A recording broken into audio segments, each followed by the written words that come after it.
Purposely. Your life, God's purpose. Listen at onpurposely.com.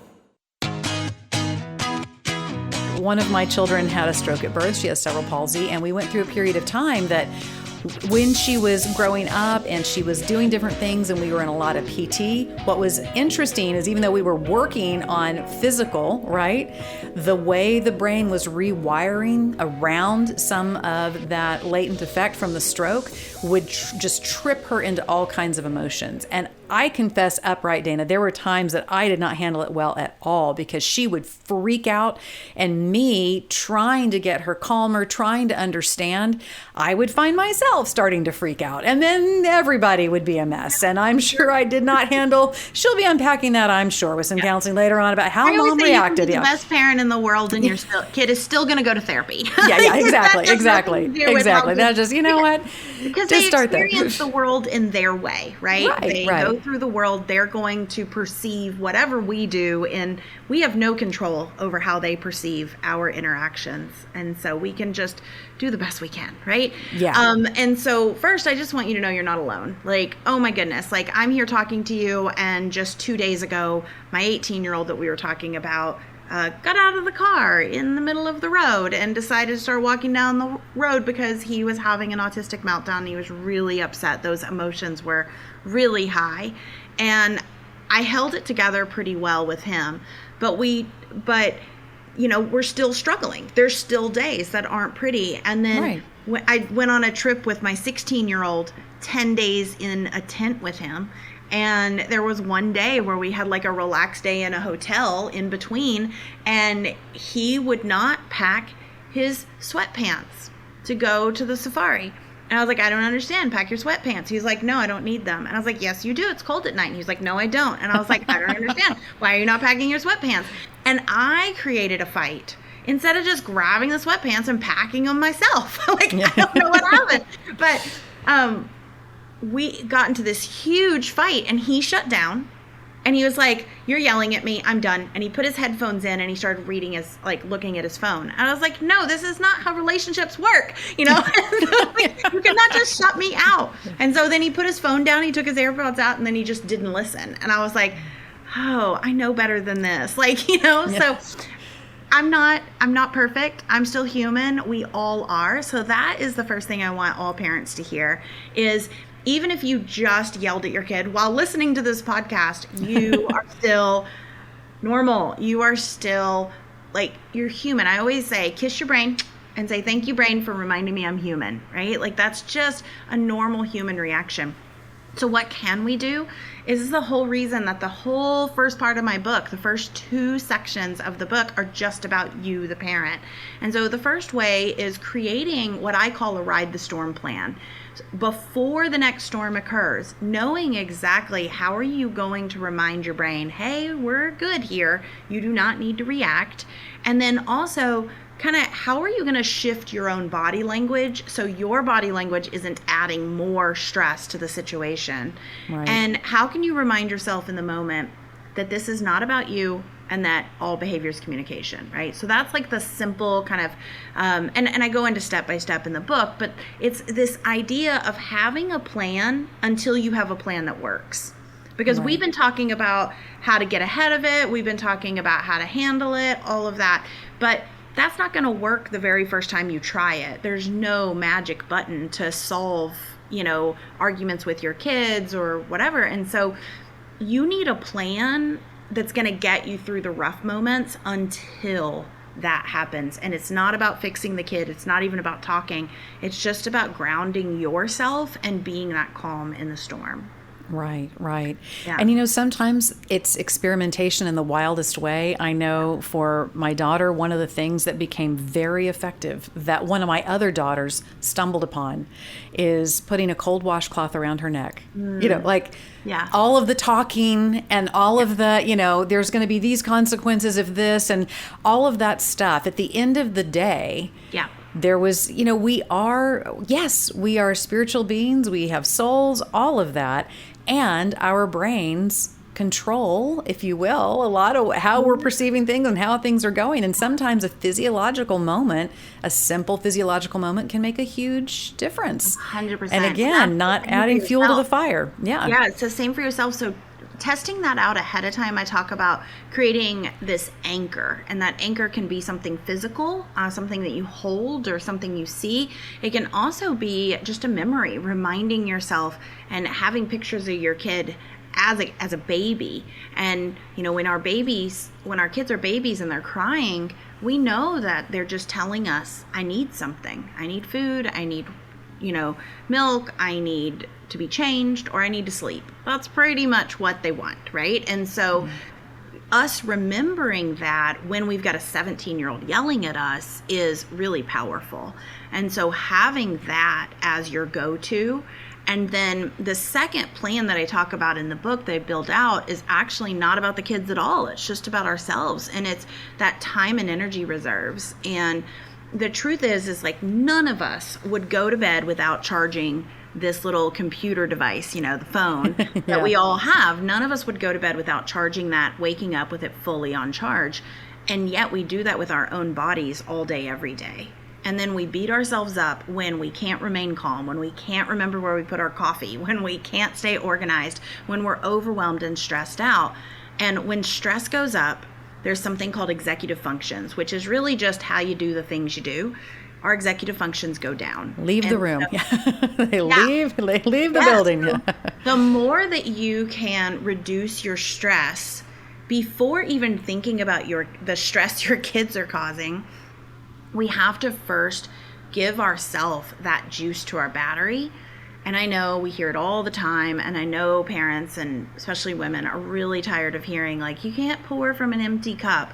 Put your own oxygen mask on first. Yes, Yeah. But it's so true. It's true. And even if it's 5 minutes a day. So I've broken down in the book like little tiny things you can do on a day-to-day basis that build habits to build your energy reserves. Tell me what we do in that moment where we realize that things are getting heightened, because there's a lot that seems to be out there when it comes to dealing with kids. And I realize that we are talking about different ages and stages and capacities at those ages and stages. I understand that. But there's always been this sense of immediacy when it comes to a behavior and then what the consequence needs to be or the conversation needs to be. And yet, I got to tell you, Dayna, I feel like more often than not, if I just let something simmer, I'm not talking about forgetting about it, but if I just set it, okay, we're going to circle back to this, then I'm able to come into the space with a whole lot more calm. Now, obviously, there are those situations where the child is either a danger to themselves or they're creating all kinds of chaos that's unfair to others. And there are things that we have to do in the moment. But what is the case for letting there be a pause? Are we avoiding? At what point is that pause truly avoiding? Like we never circle back to it. Like, how does all of that work where we give our brain a moment to go, I need to go to the front door and call back in my executive function, and I don't know how long that's going to take, so I'll be right back. Like, how do we evaluate that? I think that that's the thing that we hear so often is you're allowing it, or you're letting your kids walk all over you. And there's this new thing I've seen in the media, a lot of kind of against gentle, quote unquote, gentle parenting, because it's permissive parenting, which it's not, by the way. But the idea that having a pause, recognizing emotions, being there, supporting, holding space is somehow allowing our kids. And sorry, you probably heard that, didn't you? You're fine. It was very subtle. So no, you're good. So that a pause is somehow allowing our kids to get away with a certain behavior, and then they're going to learn that this is how we get things done or how we get our way. And I'm saying it's a much bigger picture than that. That's having like these blinders on and thinking that all parenting is done in the heat of the moment, in the worst situation, when the best coaching, the best mentoring, which is what I believe parents are, our coaches and mentors, the best of that is done when everyone is able to access the information. And that happens when we're calm. That happens when we're not in a stress zone. That happens when we're not tired or hungry. So delaying the conversation is something that is actually in our best interest, because it gives all of us time to think through and have a conversation about the things that didn't go well. So when my son like shut his phone off and shut me off, and I was like, no, you're not going to treat me that way. That wasn't the moment, right? The moment is days later, a day later that night. It all depends on your kid, your relationship, both of you really. And it's saying, hey, when we get upset with each other, I get that you need to shut down. Let's find a place or a way you can say, I can't do this right now. You take a pause, I take a pause, we come back to each other. Because when you just start scrolling your phone, I feel disrespected, even if that's not what you mean, right? And so having that conversation later, and you said, like, when do we come back? Do we come back? And I think that if we never come back to it, then yeah, maybe we're allowing, but I don't want to add more pressure to parents. I do think that conversation piece is so important. We can't just go from stressful situation to stressful situation. It would be like, people who live in along the beach side, people who live on like the East Coast, and they're susceptible to hurricanes. They need a plan for the hurricane. They need to know what to do when they see it coming. They need to know how to ride it out. And afterwards, they need to know how to repair.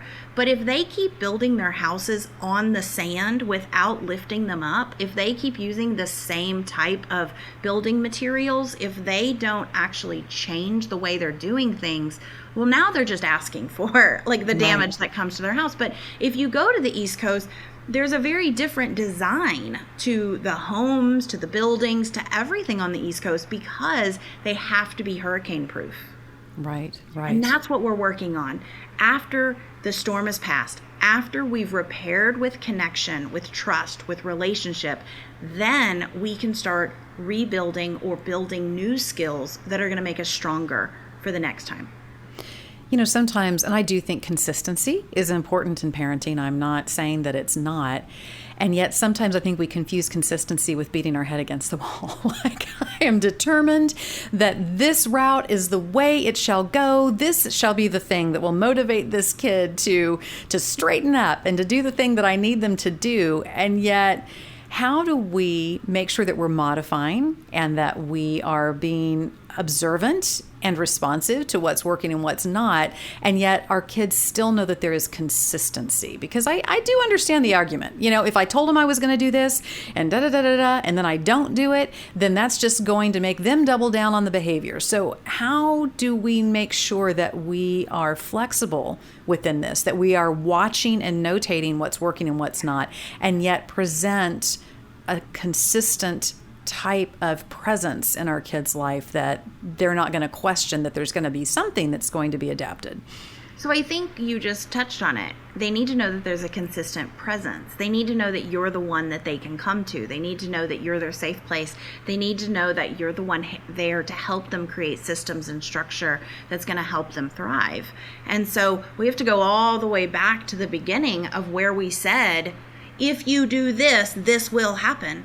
Well, if you're not willing for that, if that doesn't match your values, if you don't think that that's going to help your kid, if that isn't how your child's brain works, then you maybe stop saying that. Maybe instead say, all right, we need to come up with a new plan because this isn't working. I use that a lot. We need a new plan for nighttime because you're just staying on your phone all night. So we need a new plan. This isn't working. And what are your concerns? What are my concerns? Okay, great. Here's a plan we can use moving forward. What are we going to do if this doesn't work? Right. And what are we agreeing to if you still stay on your phone all night? What are you agreeing to if, so let's say my son, he's been doing video games a lot and he's like, I'm good, I'm getting enough sleep. And I'm like, okay, we can try this out. But what are we going to do if your grades come back and you're getting bad grades? Right. Oh, well then this, and this. I'm like, okay, all right, let's try that out, right? So that gives you room and flexibility. And then you do have to have that follow-up so that they know you're going to follow up with the different things. So, we're having this long conversation with my middle son. He just turned 16 and he really wants a motorcycle. And I'm like, I don't think motorcycles are safe. am setting a boundary where I'm not going to buy you one, right? Like, that's kind of my thing. So he comes to me every once in a while and he goes, so I know your concerns and I hear that your concerns are, and he'll list them out. He's like, am I hearing those right? And I'm like, yes. He goes, did I miss any? And I'll tell him some more. And I'll go, okay, well, here are my thoughts. And he'll share. He's like, so do we have a better plan yet? And I'm like, nope, not yet. Not yet. Nope, I still don't think motorcycles are safe. And so, but it's that conversation. All three of my kids feel very comfortable coming to me and say, I have a concern. So going back to my 18-year-old who had a really hard day the other day, he's not regulated yet. Like, he's still struggling. And so yesterday, it was the day after the event where he got out of the car and he said some really hurtful things to me while very dysregulated. And I said to him, hey, he got his dinner or whatever. And I said, hey, can you come sit next to me? And he was like, why? And I said, because we had a hard day yesterday. And he said, I'm not ready to talk. And he like shut down. And I said, okay, I can respect that, but I still want to talk to you just about you. And, and so he came down and we talked about just human to human, right? Like, what'd you do today? And how are you feeling? And what about this? And what about that? And okay, we still have a conversation to be had, but I respect that you're not ready to have it yet. And he was like, okay. Right. And I think that models consistency really beautifully. Like, we are going to pick this back up. But I'm also going to honor for when you are ready, because, I'll often tell my kids, if we're working on a math problem and they start to get really spooled up, I'm like, listen, your brain can't learn when you are in this kind of panicked mode about multiplication tables. And that also applies for human relationship. And it also applies for communication style, that when we are spooled up, it's very hard for our brains to take in information and to learn and to really hear what's going on in the heart behind who we're communicating with. Dayna, tell me how we navigate when we are working towards some of these skills, when we're getting your book and we're reading the plan and we are preemptive, when we're thinking ahead and we are ready to begin to chart a course for working with our kid in this way. And yet maybe our child's other parent, maybe our spouse is like, I know, I expect them to do this, I expect that, or maybe it's reversed. Maybe our spouse is really great at being able to navigate some of these waters, and we still have an expectation of, look, I just need this to be efficient. I need them to stop the behavior, get up from the grocery store floor, How do we get on page together when we're parenting? Because to me, one of the great crucibles seems to be when you have a kid who's acting out or getting in trouble in school or whatever the thing may be, it usually, for at least one of the parents, is like a big deal, really sets that parent off, whatever it was in their childhood or how they were parented or whatever. And so you can think that you're parenting on the same page pretty well and trucking along until you start hitting some issues like this. I've watched it happen within my own dynamic with my husband. I've watched it happen with couples who are dealing with a child who's really struggling and they are struggling to get on page. What do we do as a team? How do we get back to team play when we may have very different philosophies? Yeah, so honestly, we see this a lot inside of our community, and it might sound silly for me to say this, but you go back to the beginning, to that square one of creating a ride the storm plan. There's 5 stages of creating plans. So there's ride the storm, time and energy, the in the moment, ahead of the moment, and then family success plan. And in order to get others on board, sometimes you have to go back to the beginning of ride the storm with that other person in mind, not with your child in mind. So how am I what is my plan in the heat of the moment so that I stay calm even if my partner is coming in and saying things I disagree with? What is my ride the storm plan? Okay, what is our time and energy? How can I boost connection with my partner outside of parenting, right? Human to human. How can we both make sure we have enough energy in our tanks? How can we both make sure that we are going to be receptive to any difficult conversations in the moment? What am I going to say and do and provide in the heat of the moment to understand where he's coming from, to get on? You're not going to be able to ask 20 questions. You're not going to be able to say a lot, but it might just be, okay, I hear you. Right? And that pause. And then the ahead of the moment is where you're starting after you've built that, okay, I'm not going to be reactive to your combativeness, right? I'm going to be here. I'm going to be part of your team. I'm building this relationship with you, even if we disagree right now.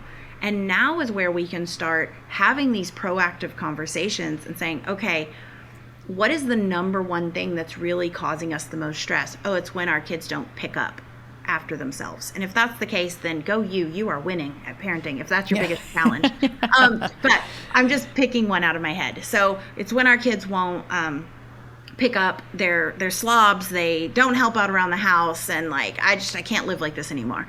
Okay, great.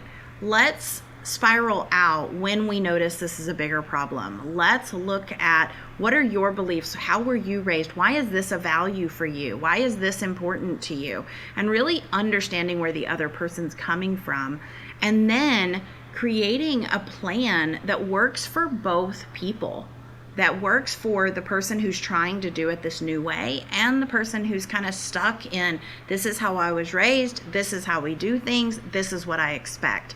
And it's the same type of thing that we were talking about with our kids. I think we're so afraid that because of that consistency myth, we're so afraid that if our kids see one parent being one way and the other parent being another, that somehow that's bad for them. But I think that if we help them understand, Dad likes things this way. Dad likes when things are done this way.